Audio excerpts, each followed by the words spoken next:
meant when they thought that a particular human was a god, or that a god had become a human. This claim was not unique to Christians. Even though Jesus may be the only miracle-working Son of God that we know about in our world, numerous people in antiquity, among both pagans and Jews, were thought to have been both human and divine. It is important already at this stage to stress a fundamental historical point about how we might imagine the divine realm. By divine realm, I mean that world that is inhabited by superhuman divine beings, God, or the gods, or other superhuman forces. For most people today, divinity is a black and white issue. A being is either God or not God. God is up there in the heavenly realm, and we are down here in this realm. And there is an unbridgeable chasm between these two realms. With this kind of assumption firmly entrenched in our thinking, it is very hard to imagine how a person could be both God and human at once. Moreover, when put in these black and white terms, it is relatively easy to say, as I used to say before doing the research for this book, that the early Gospels of Matthew, Mark, and Luke, in which Jesus never makes explicit divine claims about himself, portray Jesus as a human but not as God, whereas the Gospel of John, in which Jesus does make such divine claims, does indeed portray him as God. Yet other scholars forcefully disagree with this view and argue that Jesus is portrayed as God even in these earlier Gospels. As a result, there are many debates over what scholars have called a high Christology, in which Jesus is thought of as a divine being. This is called high because Christ originates up there with God. The term Christology literally means understanding of Christ. And what they have called a low Christology, in which Jesus is thought of as a human being, low because he originates down here, with us. Given this perspective, in which way is Jesus portrayed in the Gospels? As God or as human? What I have come to see is that scholars have such disagreements in part because they typically answer the question of high or low Christology on the basis of the paradigm I have just described, that the divine and human realms are categorically distinct, with a great chasm separating the two.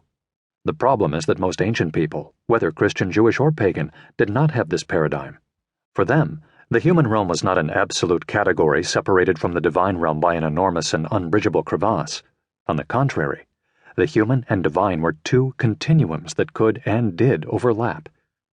In the ancient world, it was possible to believe in a number of ways that a human was divine. Here are two major ways it could happen, as attested in Christian, Jewish, and pagan sources.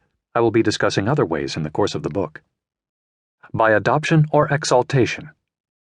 A human being, say a great ruler or warrior or holy person, could be made divine by an act of God or a god, by being elevated to a level of divinity that she or he did not previously have.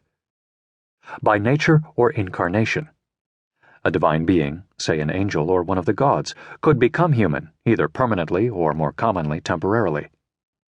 One of my theses will be that a Christian text such as the Gospel of Mark understands Jesus in the first way, as a human who came to be made divine.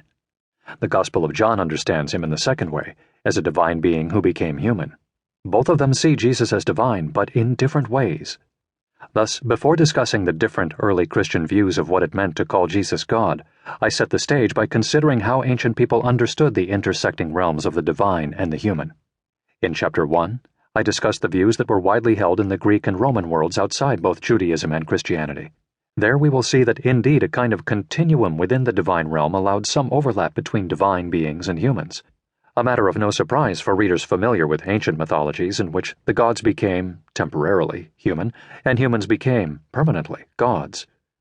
Somewhat more surprising may be the discussion of Chapter 2, in which I show that analogous understandings existed even within the world of ancient Judaism. This will be of particular importance since Jesus and his earliest followers were thoroughly Jewish in every way, and as it turns out, many ancient Jews too believed not only that divine beings, such as angels, could become human, but that human beings could become divine.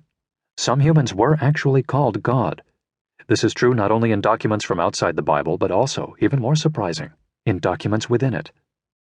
After I've established the views of both pagans and Jews, we can move in Chapter 3 to consider the life of the historical Jesus.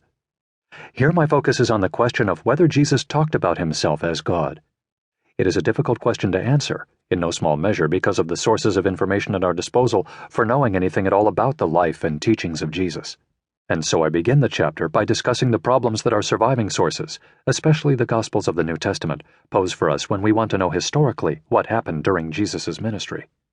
Among other things, I show why the majority of critical scholars for more than a century have argued that Jesus is best understood as an apocalyptic prophet